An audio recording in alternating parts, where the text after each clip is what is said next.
Guys, should we call Rema the Big Four? That is the question I keep asking right now. But to an extent, Rema is trying to prove himself. Rema has become one of the major sensational in 2024 right now, and one of the biggest among the new generational artists right now based on his outings. Rema says to headline the first ever Afrobeat festival, Afro Japan, next year. That is something we are really getting right now, and that is a big win for the camp of Rema at that. One thing you need to understand by this kind of festival right now is that Africans are trying to penetrate the Japanese colony with their Afrobeat or with the Afrobeats, and that is really possible to an extent, and this will give us leverage to want to collaborate with K-pop artists and the rest. Remember that Davido said something about collaborating with K-pop stars and all those kind of things. A lot of people are now beginning to understand that we need to conquer the world with our own Afrobeat vibes. That is something I got to understand. When you check the charts right now, a lot of Afrobeat artists, they are doing well in some countries. Rema was able to actually got to chart in India, top their chart. We got CK in Korea. We got a lot of people actually doing wonders across the globe, and right now they are taking Afrobeat to Japan. Do you think that is a big move? Because Rema is going to headline alongside Durelo, and we have Shinsia, and Rema is at it again. That is a big win for Rema and a big vibes for Rema. As we speak right now, Rema is all set the Eagle Square right now, and it's going to be in Abuja, Eagle Square, on 15th. That is this Sunday, and Rema is going to be shutting it down because tickets are fully booked right now. A lot of people are really responding to that. Eagle Square is well set for Rema, and a lot of people are really excited at that. I think it is an interesting one for Rema to an extent. That is something I need to share with you on this. But what do you have about Rema? What is your own take? Rema being the Big Four, because he made mention of this in one of his songs, and a lot of people have been calling for a concern around that. Why some persons are saying that Rema, you should not measure up with Davido, Burnaboy, Wizkid, and the rest. Some other persons are saying, Rema, you got all what it takes because you don't achieve a lot of things. What is your own take about that? I want you to put that in the comment section so that you can have a glimpse at what you feel. Burnaboy's African Giant album has officially entered billion streams club on YouTube. Now it has gotten over 1 billion on YouTube with the African Giant album. That is a big one for Burnaboy. Burnaboy's outing in 2024 was really massive and loud. That is something I can really share with you. That is what I really note about that. Burnaboy was able to shut down international arenas, and this is a standard for a lot of artists out there. As we speak right now, Burnaboy is one of the biggest artists in Africa based on his doings, and got nominations at the Grammys. But somehow this is not the first time of Burnaboy getting Grammy nominations, and he has won a Grammy for himself, by himself. That is a big win for Burnaboy. And now Burnaboy is really crushing on streams, and I think he's closing in on a lot of international artists. That is something I believe about this issue of Burnaboy and the rest. What is your own take about Burnaboy achieving this good feat?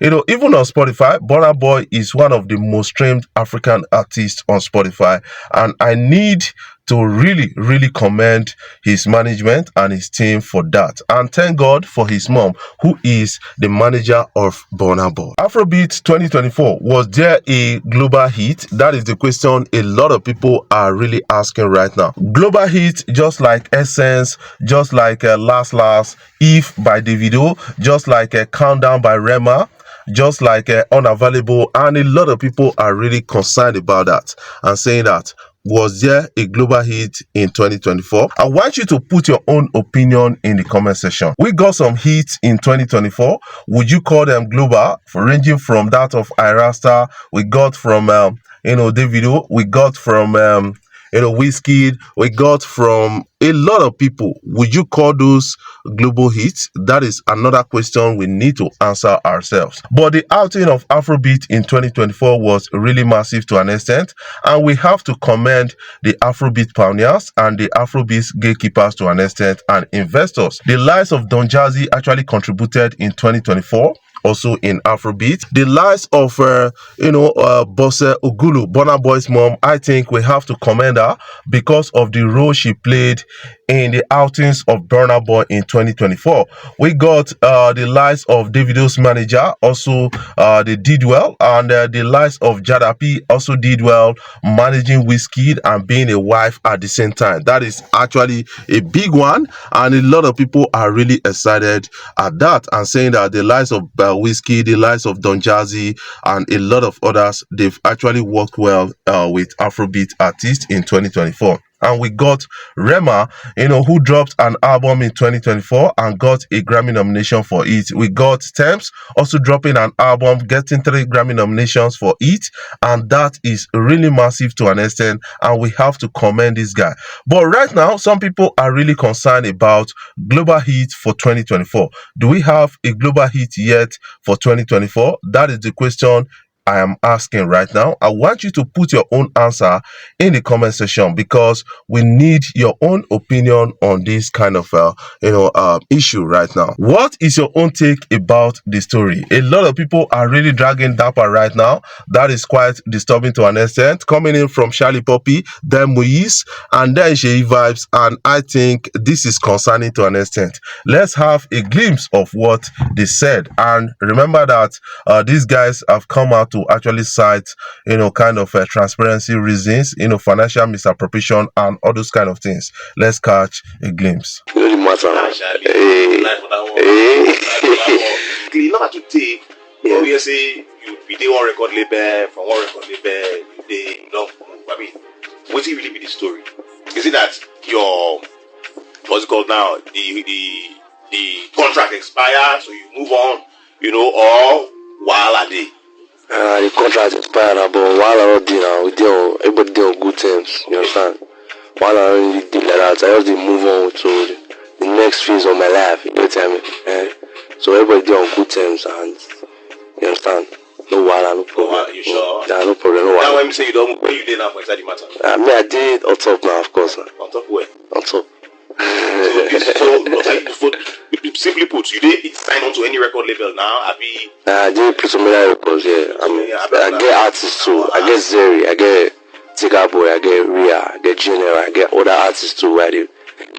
So, I just saw the message of the post that Charlie Poppy is no longer with Dapper Dan, and he released a statement saying what happened between the label and the management and him, and them taking 30%, and this 30% will occur after, even when he's out of the contract.